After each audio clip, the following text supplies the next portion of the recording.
Escribe en los comentarios desde dónde y a qué hora nos ves. Así podré conocerte mejor. Para apoyar el canal gratis, no olvides suscribirte y darle like. Todos conocemos el cuento de hadas, la deslumbrante estrella de Hollywood, que conquistó el corazón de un príncipe y se convirtió en Su Alteza Serenísima, la princesa Gracia de Mónaco. Pero, ¿y si la realidad fuera mucho más compleja y solitaria que la fantasía? ¿Qué secretos se escondían tras los muros del Palacio Rosado? ¿Cuál fue el verdadero precio que Grace Kelly tuvo que pagar por su corona? Acompáñanos a desvelar la historia no contada, las lágrimas detrás de la sonrisa perfecta y el sacrificio oculto bajo el glamour de un principado. Este es el precio real de un cuento de hadas.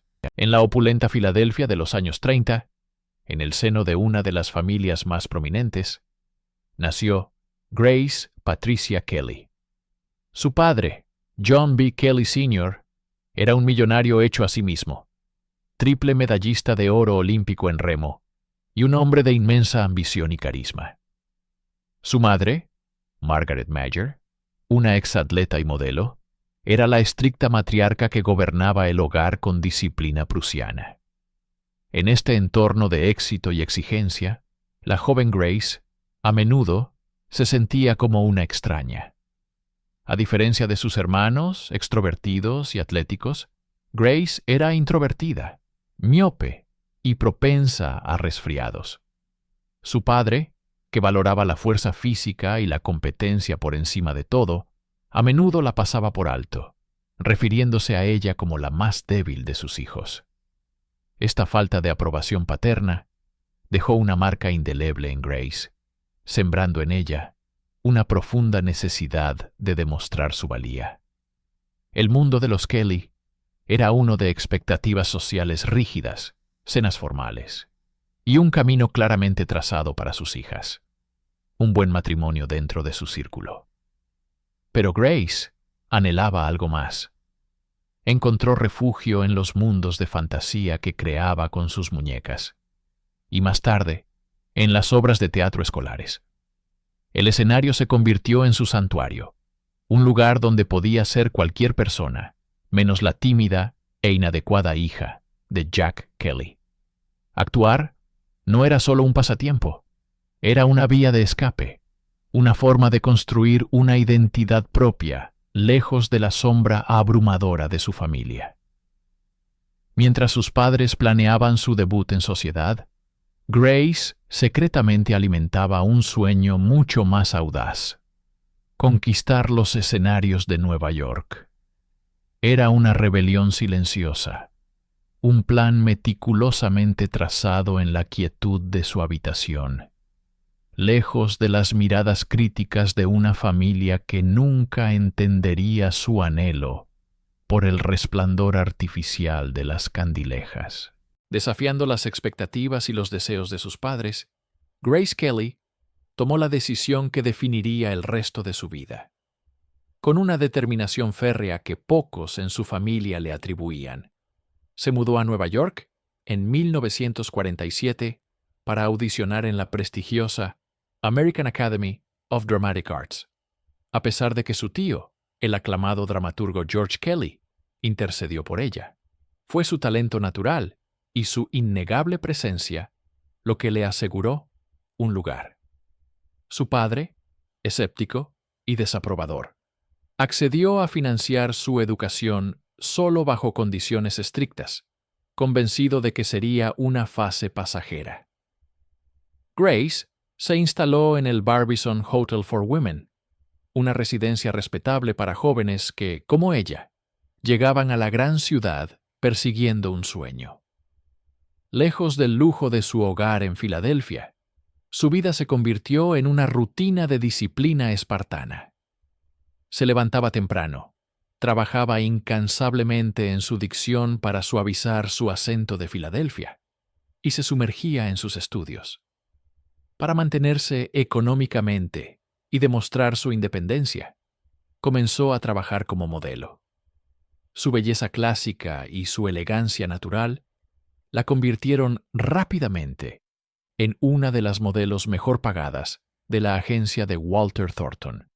Aparecía en portadas de revistas y en anuncios de productos que iban desde cigarrillos hasta insecticidas. Sin embargo, para Grace, el modelaje era simplemente un medio para un fin. Nunca lo consideró su verdadera vocación. Cada dólar ganado era un paso más hacia su objetivo final, el escenario. Nueva York no fue un camino fácil. Estaba lleno de rechazos y competencia feroz. Pero cada obstáculo solo fortalecía su resolución. La ciudad, con su energía implacable y su promesa de anonimato y oportunidad, era el crisol perfecto para forjar la identidad que tanto anhelaba, la de Grace Kelly, la actriz. Tras graduarse de la American Academy of Dramatic Arts en 1949, Grace Kelly estaba lista para enfrentar el competitivo mundo del teatro neoyorquino. Su debut en Broadway llegó ese mismo año, en la obra El Padre de August Strindberg, junto al veterano actor Raymond Massey.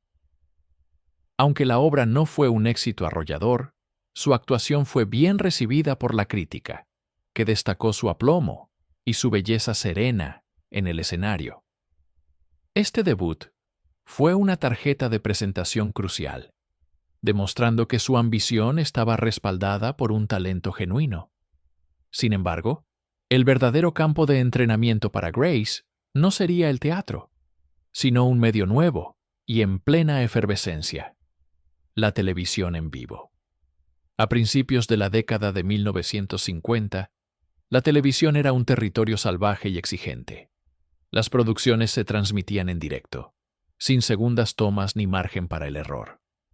Los actores debían memorizar largas páginas de diálogo, moverse con precisión entre múltiples cámaras y mantener la compostura bajo la presión de una transmisión nacional. Este entorno de alto riesgo era perfecto para la disciplina y la ética de trabajo de Grace. Durante los siguientes 2 años, se convirtió en una figura habitual de la llamada Edad de Oro de la televisión, apareciendo en más de 60 producciones para programas como Studio One, The Philco Television Playhouse y Kraft Theater. Estos roles le permitieron perfeccionar su técnica, experimentar con diferentes personajes y, lo más importante, hacerse un nombre. Los directores de casting y los productores comenzaron a notar a esa actriz rubia y elegante, que nunca fallaba una línea y que poseía una fotogenia extraordinaria. La cámara la adoraba. Cada actuación en la pequeña pantalla era un paso más hacia la grande. Sin saberlo, millones de estadounidenses la estaban viendo en sus salas de estar. Y entre ellos, los cazatalentos de Hollywood, que buscaban a su próxima gran estrella. La persistente presencia de Grace Kelly en la televisión en vivo finalmente llamó la atención de Hollywood. En 1951, consiguió un pequeño pero visible papel en la película 14 horas, filmada en Nueva York. Su breve aparición fue suficiente para que los estudios comenzaran a tomar nota. Sin embargo, su gran oportunidad llegó de la mano de una leyenda del cine, el director John Ford. Estaba buscando a la protagonista femenina para su próxima gran producción, Mogambo, una aventura rodada en África junto a Clark Gable y Ava Gardner. Ford vio una prueba de pantalla de Grace y quedó cautivado por lo que describió como su elegancia y clase. A pesar de la competencia de actrices más establecidas, Grace consiguió el papel que la catapultaría al estrellato. Su actuación en Mogambo no solo demostró su capacidad para medirse con las mayores estrellas de la época, sino que también le valió una nominación al Oscar como mejor actriz de reparto. Y lo más importante, un contrato de 7 años con el estudio más poderoso de Hollywood, Metro-Goldwyn-Mayer, la MGM. Este contrato era el sueño de todo aspirante a actor, una garantía de trabajo constante, grandes producciones y una maquinaria publicitaria que la convertiría en un nombre familiar. Pero también era una jaula de oro. El sistema de estudios de la época ejercía un control casi total sobre la vida de sus estrellas, dictando los papeles que interpretarían, controlando su imagen pública e incluso influyendo en sus vidas personales. Al firmar ese documento, Grace Kelly aseguraba su futuro en el cine, pero también entregaba una parte significativa de su libertad. Era el pacto faústico que toda estrella debía hacer. Con la tinta aún fresca en el contrato, Grace se preparaba para su nueva vida, sin saber que su ascenso en Hollywood sería meteórico, deslumbrante y, en última instancia, increíblemente breve. En 1953, Grace Kelly se embarcó en un viaje que la transformaría para siempre. El destino era África, el escenario de la superproducción de MGM, Mogambo. El director John Ford la había elegido para un papel secundario, pero crucial, junto a dos de las mayores leyendas de la época: Clark Gable, el indiscutible rey de Hollywood, y la tempestuosa Ava Gardner. Las condiciones de rodaje eran extremas. El calor sofocante, la humedad, los insectos y la constante presencia de vida salvaje pusieron a prueba la resistencia de todo el equipo. Sin embargo, en medio de este caos controlado, Grace encontró su centro. Lejos del pulcro ambiente de los estudios de Hollywood, demostró una profesionalidad y una calma que impresionaron a todos, especialmente a Ford y a Gable. Su personaje, la recatada pero apasionada Linda Nordley, competía por el afecto del personaje de Gable contra la deslumbrante Eloise Kelly de Gardner. Fuera de la pantalla, los rumores de un romance entre Grace y un Clark Gable, mucho mayor que ella, comenzaron a circular, añadiendo una capa de intriga a la producción. Aunque nunca se confirmó del todo, la química era innegable y alimentó el interés del público. Mogambo fue un éxito rotundo. La actuación de Grace no pasó desapercibida. Su habilidad para proyectar una vulnerabilidad acerada bajo una apariencia serena le valió un Globo de Oro a la mejor actriz de reparto y su primera nominación al Oscar. Ya no era solo una cara bonita de Filadelfia. Era una estrella internacional en ascenso, forjada en el corazón de África. El mundo del cine había tomado nota. Tras el éxito de Mogambo, un maestro del suspense posó sus ojos en Grace Kelly. Alfred Hitchcock había encontrado a su musa perfecta, la encarnación de su ideal femenino, la rubia de hielo. Esta mujer, en la visión de Hitchcock, era un volcán cubierto de nieve, externamente fría, sofisticada y serena, pero con un fuego pasional ardiendo justo debajo de la superficie. Su primera colaboración, Crimen Perfecto, de 1954, la presentó como una esposa rica y elegante, atrapada en una red de chantaje y asesinato. Hitchcock quedó fascinado por su aparente docilidad, combinada con una voluntad de hierro, una cualidad que él explotaría magistralmente. La moldeó, controlando cada gesto, cada mirada, cada inflexión de su voz. Él no quería una actriz que interpretara, sino un instrumento que él pudiera afinar a la perfección. La relación era puramente profesional, pero intensa y posesiva por parte del director. Su siguiente proyecto juntos, ese mismo año, La ventana indiscreta, solidificó su estatus como el arquetipo hitchcockiano. Como Lisa Fremont, la sofisticada socialité y novia del fotógrafo postrado en cama de James Stewart, Grace era el epítome del glamour. Desfilaba por el claustrofóbico apartamento con vestidos de alta costura, representando un mundo de lujo inalcanzable, mientras se sumergía valientemente en el oscuro misterio que se desarrollaba al otro lado del patio. Hitchcock había creado un ícono, pero también una jaula dorada. La rubia de hielo era una imagen poderosa, pero limitante, que definiría a Grace Kelly para siempre en la mente del público. La noche del 30 de marzo de 1955, el Teatro RKO Pantages de Hollywood bullía de anticipación. Era la 27ª edición de los premios de la Academia, y la categoría de Mejor Actriz era una de las más reñidas de la historia. Todas las apuestas apuntaban a Judy Garland por su desgarrador regreso en Ha nacido una estrella. Su victoria se daba por sentada, hasta el punto de que las cámaras de televisión estaban instaladas en su habitación del hospital, donde se recuperaba del nacimiento de su hijo, listas para capturar su emotiva reacción. Entre las nominadas estaba Grace Kelly por La angustia de vivir. En un movimiento audaz y arriesgado para su carrera, había abandonado por completo el glamour hitchcockiano. Interpretó a Georgie Elgin, la esposa sufrida, sencilla y amargada de un actor alcohólico interpretado por Bing Crosby. Sin maquillaje glamuroso, con ropa modesta y un cardigán anodino, Grace se sumergió en la desesperación y la resiliencia de una mujer al límite.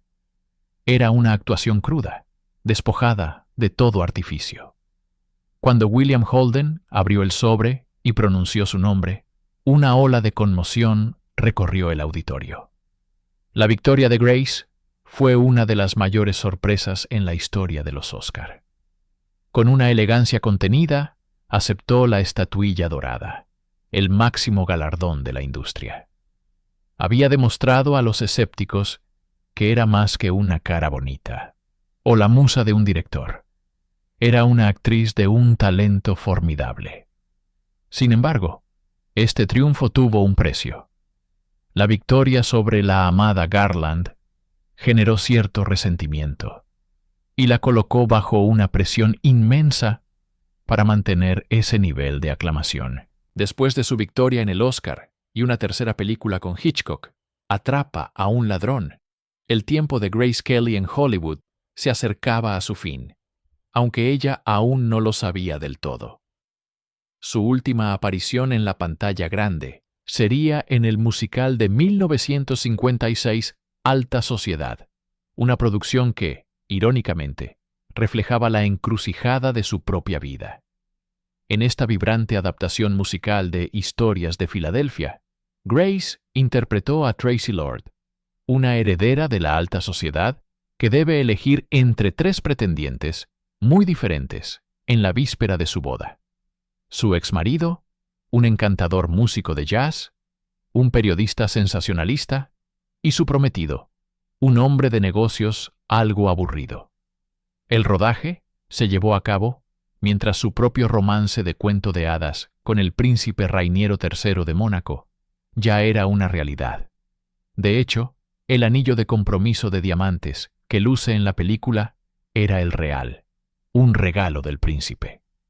La atmósfera en el set era una mezcla de celebración y melancolía. Sus coprotagonistas, Crosby y Sinatra, dos gigantes del entretenimiento, la trataban con una mezcla de admiración y afecto protector, conscientes de que estaban presenciando el final de una era. La película es un festín visual y auditivo, una explosión de Technicolor, canciones de Cole Porter y un encanto inigualable. Para Grace, fue su canto del cisne, un último baile deslumbrante bajo las luces de Hollywood. Era su glamurosa despedida, el cierre de un capítulo extraordinario justo antes de embarcarse en un papel completamente nuevo, uno para el que no había guión, el de Princesa de Mónaco. La primavera de 1955 encontró a Grace Kelly en la cima del mundo. Recién galardonada con el Oscar, era la reina indiscutible de Hollywood. Fue en este cenit de su carrera que aceptó dirigir la delegación estadounidense en el Festival de Cine de Cannes. En medio del glamour y la agitación de la Riviera Francesa, la revista Paris Match orquestó lo que parecía ser solo una sesión de fotos más. Un encuentro entre la estrella de cine y el solitario monarca de un pequeño principado, el príncipe Rainiero III de Mónaco. Inicialmente, Grace se mostró reacia. Su agenda era apretada, y el encuentro parecía una simple maniobra publicitaria. El día de la cita, todo parecía conspirar en su contra. Un corte de energía en su hotel le impidió secarse el pelo y planchar su vestido, forzándola a improvisar con un atuendo floral que consideraba demasiado informal y un peinado adornado con flores artificiales. A pesar de los contratiempos, llegó al Palacio de Mónaco, un mundo sacado de otro siglo. Rainiero, por su parte, llegó tarde. El primer encuentro fue breve, formal y algo torpe. Pasearon por los jardines privados del palacio, intercambiando cortesías bajo la atenta mirada de los fotógrafos. Sin embargo, detrás de esta aparente casualidad se movían hilos más profundos. Mónaco se enfrentaba a una crisis existencial. Según un tratado de 1918 con Francia, si el príncipe moría sin un heredero, el principado sería anexionado. Rainiero necesitaba desesperadamente una esposa, una princesa que no solo le diera un heredero, sino que también devolviera el brillo y la relevancia a su pequeño reino. ¿Fue el encuentro en Cannes una simple coincidencia afortunada? ¿O el primer movimiento calculado en un tablero de ajedrez dinástico? El breve y algo incómodo encuentro en Cannes no presagiaba un romance de cuento de hadas. Sin embargo, había encendido una chispa. Al regresar a Estados Unidos, Grace Kelly envió una nota de agradecimiento formal al príncipe Rainiero. Él respondió, y así comenzó una correspondencia secreta que duraría meses. Sus cartas trascendieron la simple cortesía. Se convirtieron en un refugio donde dos personas, atrapadas en mundos muy diferentes, pero igualmente solitarios, podían revelarse. Rainiero no buscaba una simple esposa, buscaba una socia. Le escribió sobre sus deberes, sus esperanzas para Mónaco, y la inmensa presión de asegurar el futuro de su dinastía. Grace, por su parte, encontró en él a un hombre que parecía ver más allá de la estrella de cine, alguien que entendía el peso de la responsabilidad. Cansada del escrutinio de Hollywood y de la constante desaprobación de su familia, la idea de una vida con propósito y nobleza en Europa comenzó a parecerle atractiva. La correspondencia culminó en diciembre de 1955. Con el pretexto de un chequeo médico en Estados Unidos, el príncipe Rainiero organizó un viaje secreto para conocer a Grace y su familia en Filadelfia. Durante una semana, el monarca europeo cortejó a la reina de Hollywood en su propio terreno. Fue un torbellino de cenas familiares y conversaciones profundas. En la noche de Navidad, tras apenas 7 días juntos en persona desde su primer encuentro, Rainiero le propuso matrimonio.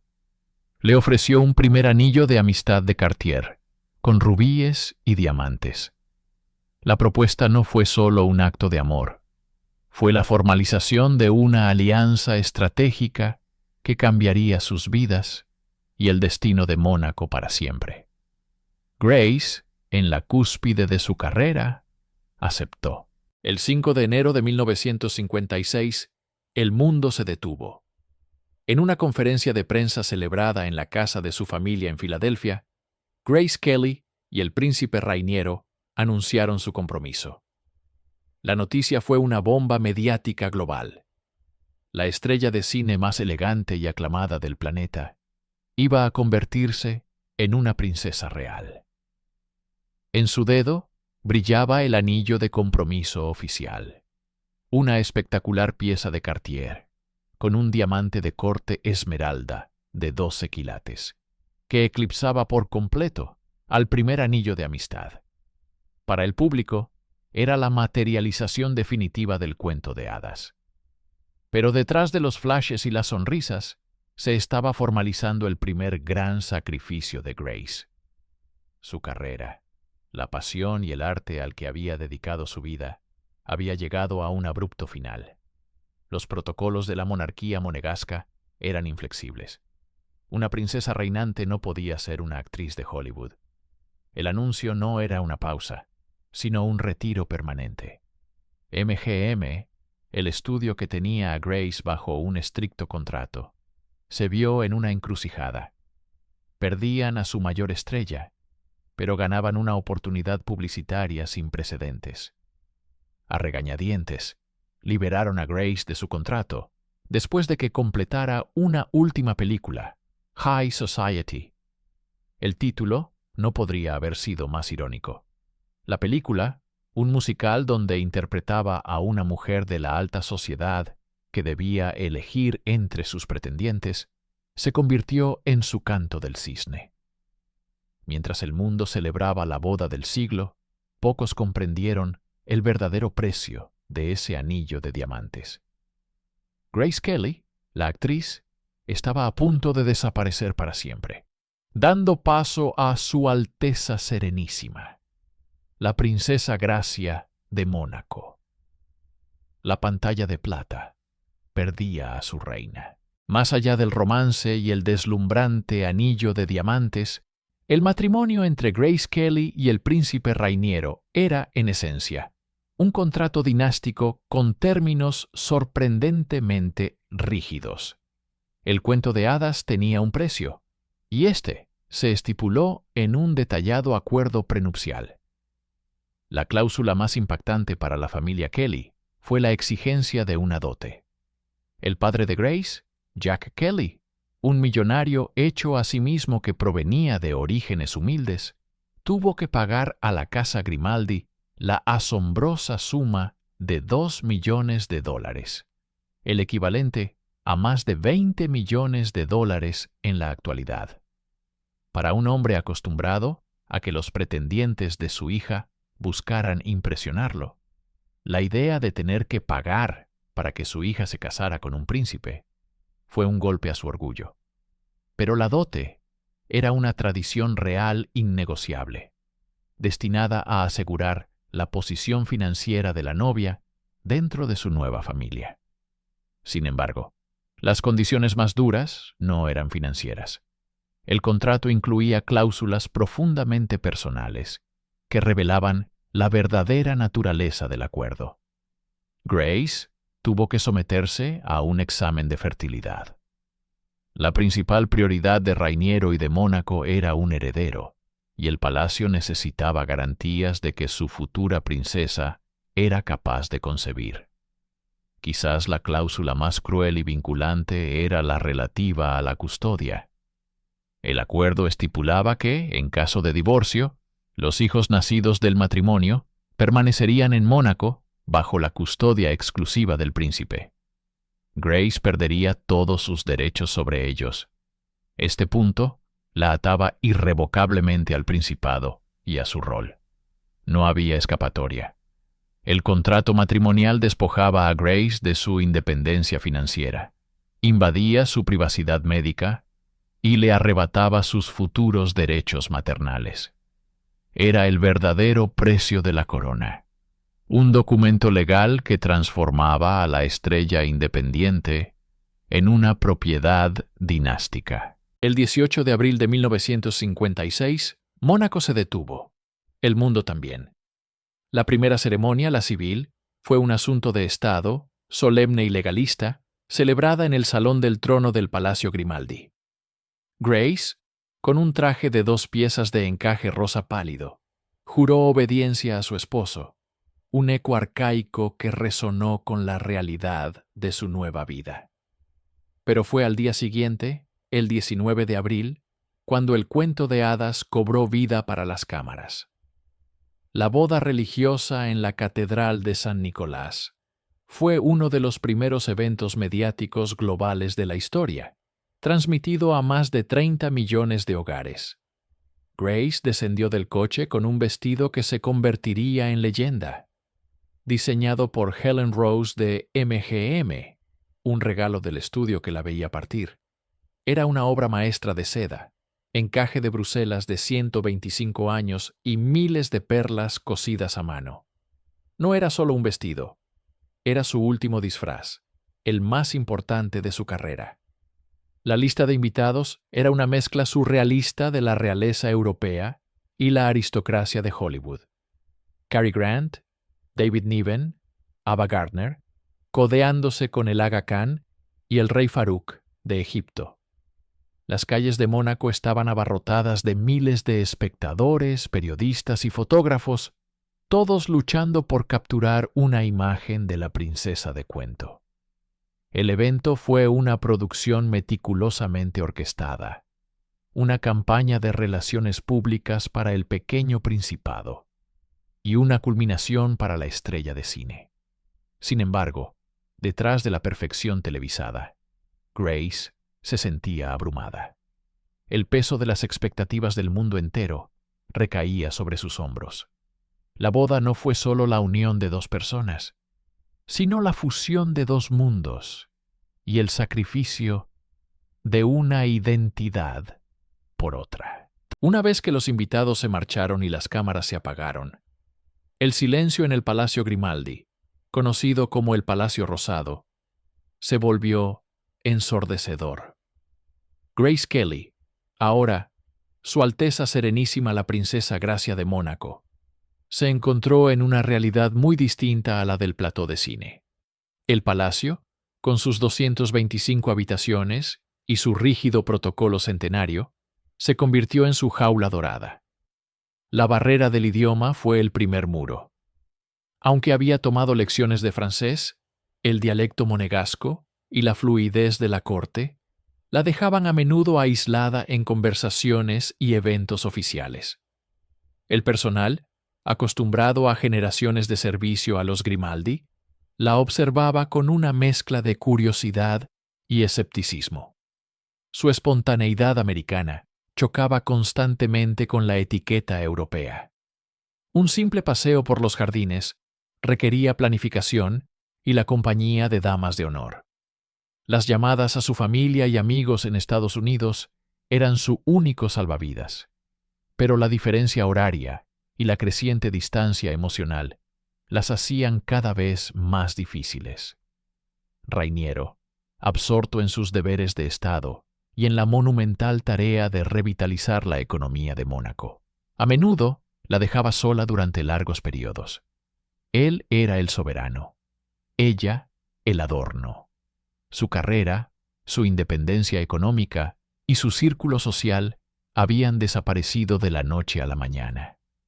La mujer que había comandado la pantalla con su presencia magnética ahora debía aprender a ser vista, pero no siempre escuchada, a sonreír en recepciones interminables y a navegar por una red de intrigas cortesanas que no entendía. La soledad era una compañera constante en los opulentos salones, un precio no estipulado en el contrato de su cuento de hadas. Para el Principado de Mónaco, el matrimonio de su soberano no era solo una cuestión de amor, sino de supervivencia. Según un tratado de 1918 con Francia, si el príncipe moría sin un heredero directo, Mónaco sería anexionado por su poderoso vecino. La boda de cuento de hadas tenía, en su núcleo, un propósito dinástico ineludible. Desde el momento en que se convirtió en princesa, Grace sintió el peso de esta expectativa. Cada mes que pasaba, la presión aumentaba, no solo por parte de la familia real, sino de todo el pueblo monegasco, cuya soberanía dependía de su fertilidad. La prensa internacional especulaba sin cesar, analizando cada una de sus apariciones públicas en busca de la más mínima señal. Para Grace, este escrutinio sobre su cuerpo era una invasión a su privacidad mucho mayor que la que había experimentado en Hollywood. Finalmente, en el verano de 1956, pocos meses después de la boda, el palacio hizo el anuncio oficial. La princesa estaba embarazada. Una ola de alivio y júbilo recorrió el Principado. El 23 de enero de 1957, las campanas de las iglesias sonaron y se dispararon 21 cañonazos para anunciar el nacimiento de una niña, la princesa Carolina. Aunque no era el heredero varón que muchos esperaban, su nacimiento aseguraba la línea de sucesión.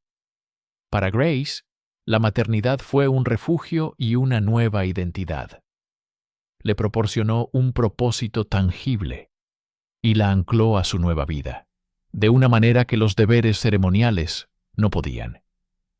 El nacimiento de Carolina no solo salvó a Mónaco, sino que también comenzó a salvar a Grace de la profunda soledad de su jaula dorada, dándole un rol que era innegablemente suyo y que nadie podía disputarle. Con la sucesión asegurada tras el nacimiento de Carolina, y un año después, del heredero Alberto, Grace comenzó a mirar más allá de los muros del palacio y de su rol como madre. Se dio cuenta de que su título de Su Alteza Serenísima era un lienzo en blanco.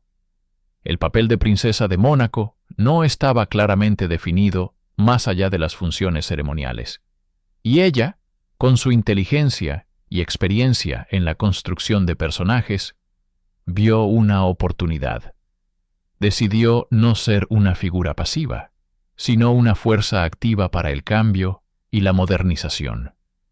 Su primer gran proyecto fue la restauración del propio Palacio Grimaldi, que había caído en un estado de cierto abandono.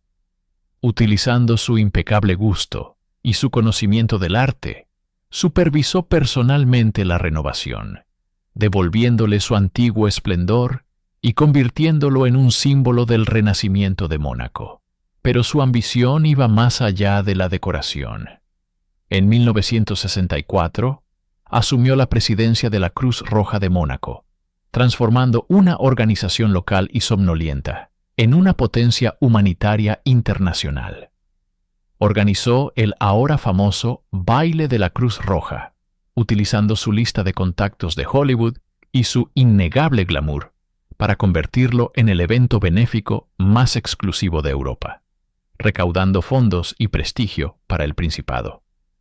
Fundó la Fundación Princesa Gracia para apoyar a artesanos locales, y más tarde, el Garden Club de Mónaco. No estaba actuando en una película, pero estaba interpretando el papel más desafiante de su vida. Estaba inventando activamente lo que significaba ser una princesa moderna, una embajadora, una filántropa y una estratega cultural que usaba su fama no para sí misma, sino para el beneficio de su nueva nación. En 1962, el teléfono sonó en el Palacio de Mónaco. Al otro lado de la línea no estaba un dignatario o un jefe de Estado, sino una voz del pasado de Gracia, una que prometía el regreso a un mundo que creía haber dejado atrás para siempre. Era Alfred Hitchcock. El maestro del suspense le ofrecía el papel protagonista en su nueva película, Marnie, un thriller psicológico complejo sobre una mujer cleptómana y con profundos traumas. Para Grace, fue como si una puerta cerrada con llave se abriera de repente. La oportunidad de sumergirse de nuevo en su arte, de ser actriz, y no solo princesa, era irresistible. Inicialmente, el príncipe Rainiero, quizás subestimando la reacción que se avecinaba, dio su consentimiento. La noticia se extendió como la pólvora y el mundo contuvo la respiración. Grace Kelly iba a volver a Hollywood. Sin embargo, la reacción en su propio reino fue muy diferente a la emoción internacional.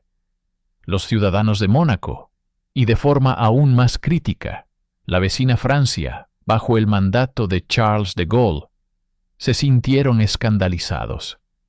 La idea de que Su Alteza Serenísima interpretara a una ladrona con problemas psicológicos en la gran pantalla era considerada indigna, un desprestigio para la corona y para el Principado.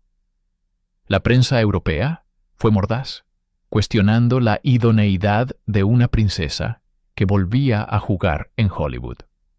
Lo que para Grace era una llamada a su vocación, para Mónaco era una potencial crisis de imagen. El sueño de un regreso triunfal comenzó a teñirse de pesadilla, atrapado entre el anhelo personal y el peso inflexible del deber real. La presión sobre el príncipe Rainiero se volvió insostenible. La controversia por el posible regreso de Grace a Hollywood no era solo una cuestión de imagen. Coincidió con una grave crisis política y fiscal entre Mónaco y Francia. Charles de Gaulle veía con malos ojos el estatus de paraíso fiscal del Principado, y la idea de que su princesa protagonizara una película de Hollywood fue la gota que colmó el vaso, vista como una frivolidad inaceptable.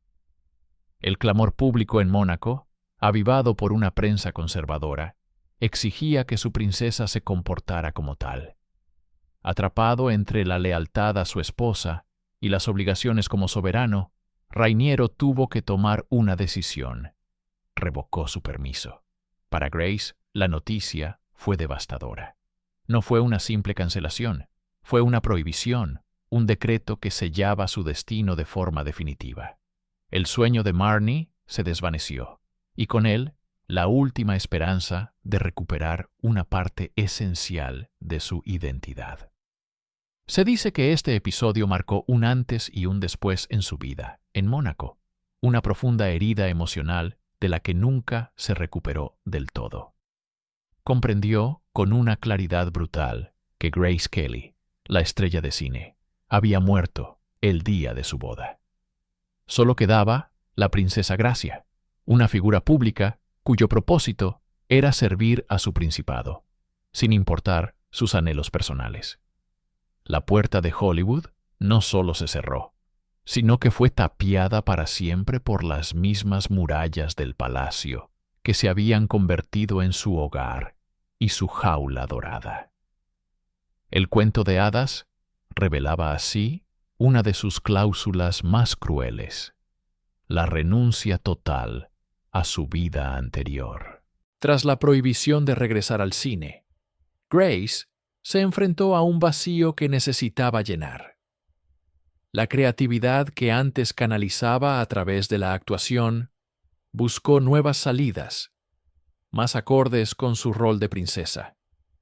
Encontró un consuelo inesperado y una nueva forma de expresión en el arte floral. Se sumergió en el estudio de la botánica y desarrolló una técnica única de creación de collages con flores prensadas. Esta afición se convirtió en una pasión, una forma de crear belleza y orden en un mundo que a menudo se sentía restrictivo y melancólico. Sus obras llegaron a ser expuestas y publicadas, ofreciéndole una pequeña parcela de identidad artística que era enteramente suya. Paralelamente, se volcó con una dedicación inquebrantable en sus deberes oficiales y filantrópicos. Se convirtió en la presidenta de la Cruz Roja de Mónaco y en una defensora incansable de los derechos de los niños, fundando la organización Amade Mondiale. Su imagen pública era la de la serenidad, la elegancia y el deber cumplido. Organizaba galas benéficas, visitaba hospitales y representaba al Principado con una dignidad impecable. Sin embargo, bajo esa fachada de perfección, sus amigos más cercanos hablaban de una tristeza persistente, una nostalgia por la camaradería y la libertad creativa de su vida en Hollywood. Los años pasaban y se convertía en una figura cada vez más icónica, pero también más aislada. El refugio en las flores y la caridad era genuino, pero también era una forma de sublimar el sacrificio de su verdadera vocación, el precio que seguía pagando por su corona. El 13 de septiembre de 1982, el sol brillaba sobre la Costa Azul. La princesa Gracia conducía su Rover Tracy 500 por la sinuosa carretera de la Moyenne Corniche, descendiendo desde su casa de campo, en Rock Agel, hacia Mónaco. A su lado, en el asiento del copiloto, viajaba su hija menor, La princesa Estefanía. Era una ruta que conocía a la perfección, una carretera icónica que ella misma había hecho famosa en una escena memorable de Atrapa a un ladrón, junto a Cary Grant, décadas atrás. La ironía del destino era tan poética como cruel. En una curva cerrada, el coche no giró. Siguió recto, atravesó el bajo muro de contención y se precipitó por la ladera de la montaña, dando varias vueltas de campana antes de detenerse, destrozado, entre la vegetación. Los primeros informes eran confusos. Se habló de un accidente, de heridas, pero la gravedad de la situación no se comprendió de inmediato. Estefanía sufrió heridas, pero sobrevivió. Grace, sin embargo, fue sacada inconsciente de los restos del vehículo. En el hospital, que más tarde llevaría su nombre, los médicos descubrieron que había sufrido un derrame cerebral masivo mientras conducía, lo que le hizo perder el control del coche. Durante un día, el mundo contuvo la respiración, esperando un milagro que nunca llegó. El 14 de septiembre de 1982, con el consentimiento de su desconsolada familia, la princesa Gracia de Mónaco fue desconectada del soporte vital. Tenía solo 52 años. El cuento de hadas había llegado a un final abrupto y trágico en una curva del camino, dejando un silencio que resonaría para siempre.